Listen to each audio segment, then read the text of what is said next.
ದರ್ಶನ್ ಪತ್ನಿ ವಿಜಯಲಕ್ಷ್ಮಿಗೆ bad comment ಹಾಕಿದವರಿಗೆ ಈಗ ನಡುಕ ಶುರುವಾಗಿದೆ. ನಡುಕ ಶುರುವಾಗಲೇಬೇಕು.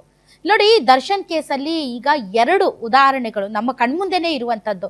ದರ್ಶನ್ ಸ್ಟಾರ್, ಅದರಲ್ಲಿ ಎರಡು ಮಾತಿಲ್ಲ. ಜೈಲಲ್ಲಿ ಇದ್ರೂ ಸ್ಟಾರ್, ಹೊರಗಡೆ ಇದ್ರೂ ಸ್ಟಾರ್, ಅದರಲ್ಲಿ ಎರಡು ಮಾತಿಲ್ಲ. ಹೀಗಾಗಿನೇ ಇವತ್ತು ದರ್ಶನ್ದು ಇಡೀ ರಾಜ್ಯದಲ್ಲಿ ಮತ್ತು ಇಡೀ ಭಾರತದಲ್ಲಿ ಅತ್ಯಂತ ಸೆನ್ಸೇಷನಲ್ ನ್ಯೂಸ್. ದರ್ಶನ್ ಏನೇ ಆಗ್ಲಿ, ಅವ್ರ ಫ್ಯಾನ್ಸ್ ಕೂಡ ದರ್ಶನ್ ಸುದ್ದಿ ಇಲ್ಲ ಅಂದ್ರೆ ನಿಮ್ಗೆ TRP ಬರಲ್ಲ, ಹಂಗಂತ ಅಲ್ಲ. ದರ್ಶನ್ ಹಲವರಿಗೆ ಪ್ರೋತ್ಸಾಹ, ಹಲವರಿಗೆ ಪಾಠ ಅಲ್ವಾ. ದರ್ಶನ್ ಹಲವರಿಗೆ ಎನ್ಕರೇಜ್ಮೆಂಟ್, ಬಹಳಷ್ಟು ಜನರಿಗೆ ಲೆಸನ್. ಆ ಸಂದರ್ಭದಲ್ಲಿ ಈಗ ನೋಡಿ, ಒಬ್ಬ ಹೆಣ್ಮಗಳು ತನಗೆ ಬ್ಯಾಡ್ ಕಮೆಂಟ್ ಕೊಟ್ಟ ಅಂತ ದರ್ಶನ್ಗೆ ಹೇಳಿ ದರ್ಶನ್ ಕೈಯಲ್ಲಿ ಹೊಡೆಸ್ತಾರೋ ಬಡಿಸ್ತಾರೋ ಅದು ಇನ್ನೂ ಕೂಡ ಪ್ರೂವ್ ಆಗಬೇಕು. ಇನ್ನೊಂದು ಕಡೆ ದರ್ಶನ್ ಪತ್ನಿ ಕಾನೂನಿನ ಮೂಲಕ ಪಾಠ ಕಳಿಸ್ಬೇಕು ಅಂತ ಕಾನೂನಿನ ಮೊರೆ ಹೋದ್ರು, ಕಂಪ್ಲೇಂಟ್ ಕೊಟ್ಟಿದ್ರು. ಸೊ ಈ ಎರಡು ಉದಾಹರಣೆಗಳು ಕಣ್ಮುಂದೆನೇ ಇದೆ. ಒಂದು, ಒಬ್ಬ ಹೆಣ್ಮಗಳು ದರ್ಶನ್ಗೆ ಹೇಳ್ತಾಳೆ, ಇನ್ನೊಬ್ಬ ಹೆಣ್ಮಗಳು ದರ್ಶನ್ಗೆ ಹೇಳ್ತಿದ್ರೇನೋ ಪತಿ ಜೊತೆಯಲ್ಲೇ ಇದ್ದಿದ್ರೆ. ಈಗ ಪೊಲೀಸ್ ಕಂಪ್ಲೇಂಟ್ ಕೊಟ್ಟಿದ್ದಾರೆ. ಪೊಲೀಸ್ ಕಂಪ್ಲೇಂಟ್ ಕೊಟ್ಟ ಮೇಲೆ ಈಗ ನಡ್ಕ ಶುರುವಾಗಿದೆ. ನಡ್ಕ ಶುರುವಾಗಿದ್ದು ಈಗ ಪೊಲೀಸರು ಯಾರ್ಯಾರು ಬ್ಯಾಡ್ ಕಮೆಂಟ್ ಕೊಟ್ಟಿದ್ದಾರೆ ಅವ್ರನ್ನೆಲ್ಲರನ್ನೂ ಕೂಡ ಎಕ್ಕಿ ತೆಗಿತಾ ಇದ್ದಾರೆ. ಫ್ಯಾನ್ಸ್ ಅಂದ್ರೆ ಏನ್ರಿ? ಫ್ಯಾನ್ಸ್ ಅಂದ್ರೆ ಹೃದಯದಲ್ಲಿ ಅಭಿಮಾನಿಗಳನ್ನ ದೇವರು ಅಂತ ಡಾಕ್ಟರ್ ರಾಜ್ಕುಮಾರ್ ಕರೆದ್ರು. ದರ್ಶನ್ ಅವರು ಕೂಡ ಸೆಲೆಬ್ರಿಟೀಸ್ ಅಂತ ಕರೆದ್ರು. ಸೆಲೆಬ್ರಿಟೀಸ್ ಅಂತ ಅಂದ್ರೆ ಇನ್ನೊಬ್ರಿಗೆ ನೋವು ಮಾಡಬಾರ್ದು, ಇನ್ನೊಬ್ರಿಗೆ ತೊಂದರೆ ಕೊಡಬಾರ್ದು. ನಾನು ಹೇಳ್ತಿರೋದು ದರ್ಶನ್ ಫ್ಯಾನ್ಸ್ಗಂತಲ್ಲ, ಅದು ಯಾವ ಸ್ಟಾರ್ಸ್ ಫ್ಯಾನ್ಸೇ ಆಗಲಿ, ಅದು ಯಾರದೇ ಸ್ಟಾರ್ಸ್ ಆಗಲಿ.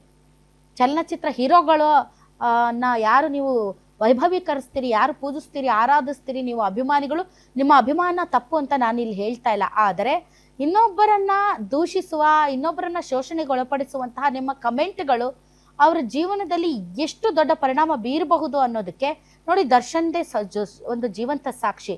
ದರ್ಶನ್ ಕ್ಲೋಸ್ ಫ್ರೆಂಡ್, ಅವ್ರ ಹೆಸರೇನು, ಪವಿತ್ರ ಗೌಡ. ಪವಿತ್ರ ಗೌಡಗೆ ಕಮೆಂಟ್ ಮಾಡಿದವನು ಒಬ್ಬ ಫ್ಯಾನೇ, ದರ್ಶನ್ ಫ್ಯಾನೇ ಆತನು. ಮತ್ತು ಅವನ್ನ ಹೊಡೆದವರು ಕೂಡ ದರ್ಶನ್ನ ಫ್ಯಾನ್ಗಳೇ. ಸೊ ಫ್ಯಾನ್ಗಳು ತಮ್ಮ ಇತಿಮಿತಿಯನ್ನ ಅರಿಬೇಕು. ನಿಮ್ಮ ಫ್ಯಾನ್ಸ್ ಹೆಂಗ್ ಮಾಡ್ತಾರ, ನಮ್ಮ ಫ್ಯಾನ್ಸ್ ಹಿಂಗ್ ಮಾಡ್ತೀವಿ, ನಿಮ್ಮ ಫ್ಯಾನ್ಸ್ ಹಿಂಗ್ ಮಾಡ್ತಾರ, ನಮ್ಮ ಫ್ಯಾನ್ಸ್ ಹಿಂಗ್ ಮಾಡ್ತೀವಿ. ನಿಮ್ಮ ಜೀವನಗಳಿಂದ ನೆಟ್ಟಗೆ ಮಾಡ್ಕೊಳಕ್ ನಿಮ್ಗೆ ಯೋಗ್ಯತೆ ಇರಲ್ಲ ಒಂದೊಂದ್ಸಲ. ಈಗ ನೋಡಿ, ರಮ್ಯಾ ಕಂಪ್ಲೇಂಟ್ ಕೊಟ್ಟಂತಹ ಸಂದರ್ಭದಲ್ಲಿ ಯಾರು ಅವರು, ಅವ್ರಿಗೆ ಜಾಮೀನು ಕೊಡೋದಕ್ಕೆ ದುಡ್ಡಿಲ್ಲ, ವಿಲವಿಲ ಅಂತ ಒದ್ದಾಡ್ತಾ ಇದಾರೆ ಅವ್ರ ಅಪ್ಪ ಅಮ್ಮಂದ್ರೆ. ಈಗ ಬುದ್ಧಿ ಬಂದಿದೆ ಅವ್ರಿಗೆ. ಆವಾಗ ದೊಡ್ಡ ಫ್ಯಾನ್ಗಳು ಅಂತ ರಮ್ಯಾಗೆ ಬ್ಯಾಡ್ ಕಮೆಂಟ್ಸ್ ಎಲ್ಲ ಹಾಕ್ಬಿಟ್ರು. ಈಗ ವಿಲವಿಲ ಅಂತ ಒದ್ದಾಡ್ತಾ ಇದ್ದಾರೆ. ಬೇಕಾ ಇದೆಲ್ಲ ನಿಮ್ಗೆ? ಬೇಕಾ? ಆರಾಧಿಸೋಣ, ಪೂಜಿಸೋಣ, ಅವ್ರ ಸಿನಿಮಾಗಳನ್ನ ಗೆಲ್ಲಿಸೋಣ. ಅವ್ರು ಇಲ್ಲದೆ ಇರುವಂತಹ ಸಂದರ್ಭದಲ್ಲಿ ಅವ್ರಿಗೆ ನೈತಿಕವಾಗಿ ಬೆಂಬಲವಾಗಿ ಇರೋಣ. ಅದನ್ನು ಬಿಟ್ಟು ಬ್ಯಾಡ್ ಕಮೆಂಟ್ಸ್, ನನಗೆ ಎಷ್ಟು ಐ ಡೋಂಟ್ ಕೇರ್. ನಾನು 20 ವರ್ಷದಲ್ಲಿ ಇಂಥ ಭಾಳ ನೋಡಿದ್ದೆ. I don't care. But care ಮಾಡೋರು ಇರ್ತಾರೆ. ಅದನ್ನ ಎಲ್ಲರೂ ಒಂದೇ ತರ ಇರಲ್ಲ. ನಮ್ಮ ತರ ಎಲ್ಲವನ್ನೂ ಅರಗಿಸ್ಕೊಳ್ಳೋ ಅಂತವ್ರು ಇರೋದಿಲ್ಲ. ಬಹಳ ಸೂಕ್ಷ್ಮವಾಗಿರೋರು ಇರ್ತಾರೆ. ಅದರಲ್ಲಿ ವಿಜಯಲಕ್ಷ್ಮಿ ಕೂಡ ಒಬ್ರು ಅಲ್ವಾ. ಬಹಳಷ್ಟು ಜನ ಫ್ಯಾನ್ಸು ಇವ್ರ ಪರವಾಗಿ ಕಮೆಂಟ್ ಹಾಕಕ್ ಹೋಗಿ ಇನ್ನೊಬ್ರಿಗೆ ನೋವು ಕೊಟ್ರು. ಈಗ ಇನ್ನೊಬ್ರು ಫ್ಯಾನ್ಸ್ ಇವ್ರಿಗೆ ನೋವು ಕೊಡ್ತಾ ಇದ್ರು. ಏನಿದು ಪಾಪ. ಈ ದರ್ಶನ್ ಅವರು ಅಲ್ಲಿ ವಾಪಸ್ ಬರ್ತಾರೋ ಬರಲ್ವೋ ಅವ್ರಿಗೆ ಇನ್ನೂ ಖಾತ್ರಿ ಇಲ್ಲ. ಅಂಥದ್ರಲ್ಲಿ ಇವರೆಲ್ಲ ಸೇರಿ ಅವ್ರನ್ನ ಇನ್ನು ಶಾಶ್ವತವಾಗಿ ಬರ್ದೇ ಇರೋ ತರ ಏನೇನ್ ವ್ಯವಸ್ಥೆ ಬೇಕೋ ಮಾಡ್ತದ. ಅಂದ್ರೆ ಫ್ಯಾನ್ಸೇ ವರ, ಫ್ಯಾನ್ಸೇ ಶಾಪ ಆಗೋಗಿದೆ. ಈಗ ಇತಿಮಿತಿಯಲ್ಲಿ ಇರದ ಹೊರತು ಅತಿ ಅಮೃತನೇ ವಿಷ ಆಗುತ್ತೆ. ಅದನ್ನ ಅರ್ಥ ಮಾಡ್ಕೋಬೇಕು ಅವರು. ವಿಜಯಲಕ್ಷ್ಮಿ ಅವರನ್ನ ಟ್ರೋಲ್ ಮಾಡಿದ್ದ ಸುದೀಪ್ ಅಭಿಮಾನಿ ಅಂತ ಹೇಳ್ಕೊಂಡಿರೋ ಒಬ್ಬ ಯುವಕ ಈಗ ಕ್ಷಮೆ ಕೇಳಿದಾನೆ. ಕೊಪ್ಪಳ ಮೂಲದ ನಮ್ಮ ಕೊಪ್ಪಳ ಮೀಮ್ಸ್ ಅಡ್ಮಿನ್ ಆಗಿರುವ ಯುವಕ ಕ್ಷಮೆ ಕೇಳಿದಾನೆ. ಅರೆಸ್ಟ್ ಆಗೋ ಭಯದಲ್ಲಿ ವಿಡಿಯೋ ಮೂಲಕ ಕ್ಷಮೆ ಯಾಚಿಸಿದ್ದಾನೆ. ಅಷ್ಟಲ್ಲದೆ ಸೈಬರ್ ಕ್ರೈಮ್ ಪೊಲೀಸರು ಕೂಡ ತನಿಖೆ ಚುರುಕುಗೊಳಿಸಿದ್ದು, ಪೊಲೀಸರು ಅಕೌಂಟ್ ಪರಿಶೀಲನೆ ವೇಳೆ ಹಲವರು ತಮ್ಮ ಸೋಷಿಯಲ್ ಮೀಡಿಯಾ ಖಾತೆಗಳನ್ನ ಬ್ಲಾಕ್ ಮೇಲ್ ಬ್ಲಾಕ್ ಮಾಡೋದ್ರ ಜೊತೆಗೆ ಡಿಲೀಟ್ ಮಾಡಿದ್ದಾರೆ. ಅಷ್ಟು ಭಯ ಇತ್ತಂದ್ರೆ ಯಾಕೆ ಮಾಡ್ಬೇಕು ಇಂಥವೆಲ್ಲ ಕೆಲಸಗಳು ಅಂತೀನಿ. ಅಷ್ಟು ಭಯ ಇತ್ತಂದ್ರೆ ಇಂಥವೆಲ್ಲ ಇನ್ನೊಬ್ಬರು ಮರ್ಯಾದೆ ಹರಾಜು ಹಾಕುವಂಥದ್ದು ಯಾಕೆ ಮಾಡಬೇಕು ಅಂತ. ನೆಟ್ಗೆ ತಮ್ಮ ಹೆಸರು ಹಾಕಿ ಒಂದು ಅಕೌಂಟ್ ತೆಗಿಯಕ್ಕೆ ಇವ್ರಿಗೆ ಯೋಗ್ಯತೆ ಇರೋದಿಲ್ಲ. ಇವ್ರಿಗೆ ಅಷ್ಟು ತಾಕತ್ತು, ದಮ್ಮು, ಶಕ್ತಿ ಇರೋದಿಲ್ಲ ಇವ್ರಿಗೆ. ನೆಟ್ಗೆ ತಮ್ಮ ಐಡೆಂಟಿಟಿ ಹಾಕಿ ಒಂದು ಕಮೆಂಟ್ ಮಾಡೋ ಯೋಗ್ಯತೆ ಇರೋದಿಲ್ಲ. ಫೇಕ್ ಅಕೌಂಟ್ಗಳನ್ನು ಮಾಡಿ ಫೇಕ್ ಕಮೆಂಟ್ಗಳನ್ನು ಹಾಕ್ತಾರೆ. ಅಷ್ಟು ಇನ್ನೊಬ್ಬರನ್ನ ಬೈದು, ಇನ್ನೊಬ್ಬರನ್ನ ಬ್ಯಾಡ್ ಕಮೆಂಟ್ ಹಾಕಿ ಅರ್ಗಿಸ್ಕೊಳ್ಳೋ ಶಕ್ತಿ ಇಲ್ಲ ಅಂದ್ರೆ ಯಾಕ್ರಿ ಹಾಕ್ತೀರಾ? ಯಾಕೆ ಹಾಕ್ತೀರಾ? ಇನ್ನೊಂದು ಕಡೆ ಈ ಹುಡುಗ, ಕೊಪ್ಪಳದ ಹುಡುಗ, ಚಿಕ್ಕ ಹುಡುಗ, ಅದು ಗೊತ್ತಿಲ್ಲ ಅವ್ರ ಸಾಧನೆ ಎಷ್ಟೈತೆ ಏನೈತೆ ಅಂತ ಗೊತ್ತಿಲ್ಲ. ಎದಕ್ಕೆ ಬೇಕಾಗಿತ್ತು ನಿಮ್ಗೆ ಇದೆಲ್ಲ? ನಿಮ್ಮ ಅಪ್ಪ ಅಮ್ಮ ಅದಕ್ಕೆ ಬಿಟ್ಟಿದ್ರಿ ನಿಮ್ಮನ್ನ? ಕಂಡ್ಕಂಡವ್ರನ್ನ ಬಾಯಿಗೆ ಬಂದಂಗೆ ಬೈತಿರ್ರಿ, ರೋಸ್ಟ್ ಮಾಡ್ರಿ, ಅದು ಮಾಡ್ರಿ, ಇದು ಮಾಡ್ರಿ ಅಂತ.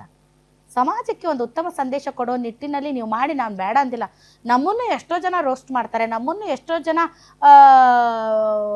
ಕಮೆಂಟ್ ಮಾಡ್ತಾರೆ, ನಮ್ಮನ್ನು ಎಷ್ಟೋ ಜನ ಟೀಕೆ ಮಾಡ್ತಾರೆ.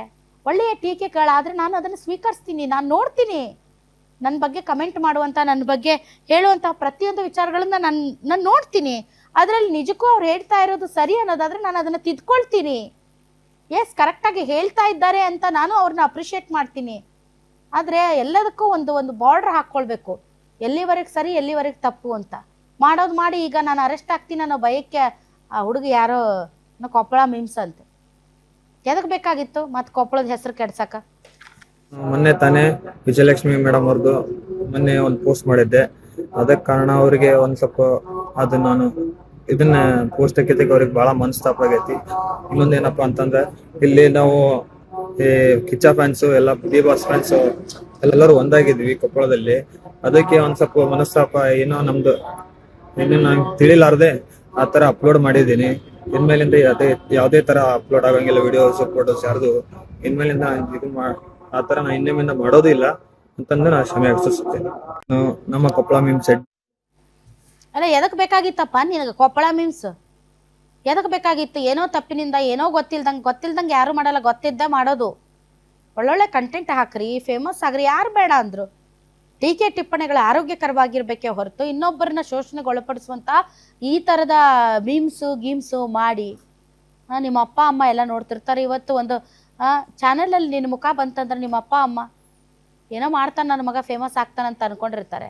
ಎದಕ್ಕೆ ಬೇಕಿಂತವೆಲ್ಲ? ಸುಮ್ಮನೆ ಎಲ್ಲರೂ ಮಾಡ್ತಾರಂತ ನಮ್ಮದು ಒಂದು ಇರಲಿ ಅಂತ ಮಾಡೋದು. ಒಟ್ಟು ಬೈಯೋದೊಂದು ಚಟ, ಏನು ಬೇಕು ಅದನ್ನೇ ಬೈಯೋದು, ಕಮೆಂಟ್ಸಲ್ಲಿ ಹಾಕೋದು, ಸೊಂಟದ ಕೆಳಗಿನ ಭಾಷೆ ಎಲ್ಲ ಬಳಸೋದು, ಮತ್ತು ನಮ್ಮ ಉತ್ತರ ಕರ್ನಾಟಕದ ಮರ್ಯಾದೆ ಮೂರು ಕಸ್ಕರ ಹಚ್ಚಾಕೋದು. ನಾಚಿಕೆ ಆಗ್ಬೇಕು ನಿಮಗೆಲ್ಲ.